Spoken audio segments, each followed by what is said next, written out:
Okay, here we have two crazy big old screwdrivers. This one, from what we can find out, dates back to the 1800s. It's huge. Never seen a screwdriver this big. I mean, some people have thought, was it some type of sword or some type of other weapon thing? But no, this is a screwdriver. I mean, maybe someone out there knows what they would have used something this large for. You must have had to reach down inside something. I mean, it's in pretty good condition for its age. I did clean off rust to make it look nice like this. But I mean, this thing is huge. Just never seen a screwdriver anywhere near this big. We're going to auction this on eBay. I think we're going to start at like $80 or something and just see if some collector out there needs it for his collection. We couldn't see any brand on it. Sometimes the branding is stamped lightly, and so over the years of these things getting cleaned of rust, it just disappears. The handle looks very old, though we don't know if the handle is original, but there's a good chance of it because it sort of takes a long time for wood to dry and crack like that. That takes a long time. And then we have this one, which is also really old, but probably nowhere near as old. Maybe we're early century to the 1920s or 30s or something like that. Have had some like this before. Have had some like this other one too, but nowhere near as big. Even the other ones of these weren't as big as this one.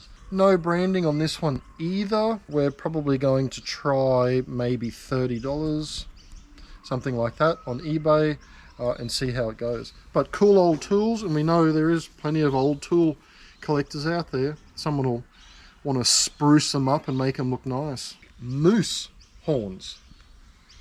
Giant freaking moose horns. Actually really heavy. Mounted on a shield, which is cool. And it seems, I mean, this seems like real fur that's been used. So I don't know how they do that, if that's literally the actual head of the creature, or if they you know, sort of get hair off it and dress it up like that.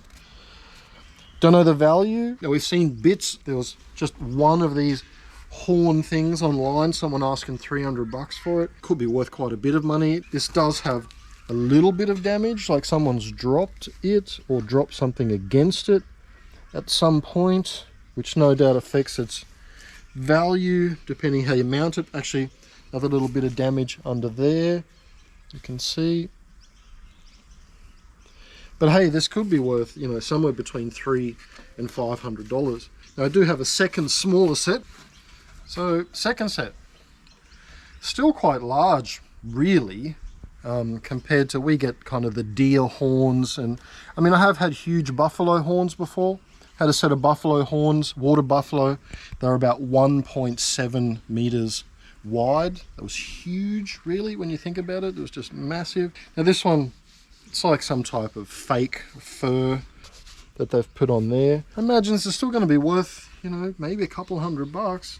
I certainly haven't seen many of these in Australia, or I may have not seen any moose horns in Australia myself. Not that I go around looking at horns. But yeah, a couple of cool pieces I scored. Actually, it says 1985 on the back here. And it's obviously gone through an auction at some point. They the other one had the auction tag on it as well. So they've gone through an auction at some point. So that was some of the cool items I found just in this last week. You know, tell me what you think, comment, subscribe, do all that cool stuff. I'll keep collecting.